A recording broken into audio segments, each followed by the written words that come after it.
લોભમાં છે ને માણસનું આયુષ ખતમ થઈ જાય છે, પણ એ ખબર નથી પડતી, એને જાગતો નથી લોભમાંથી જાગે તો એકાંક કોઈને ખવડાવી શકે, દઈ શકે, ચાહે સાંભળી શકે, જઈ શકે, થોડોક ખોટીએ થાય, પણ ખોટીએ નથી થવું.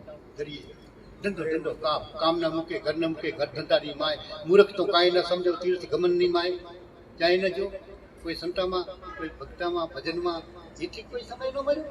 આ લોભની અંદર માણસ પોતાની જિંદગી ખતમ કરી નાખે છે. માનવ પણ એનામાં નથી આવતો.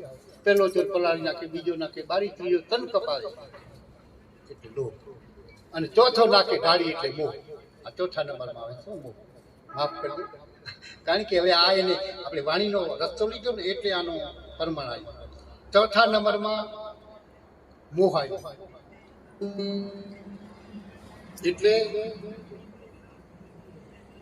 ડાળી નાખી, પાડી નાખી, મોહ. આગળ ન વધે. પછી શું કે છે? હવે પાંચમો ચોર તો જાખું પાણે,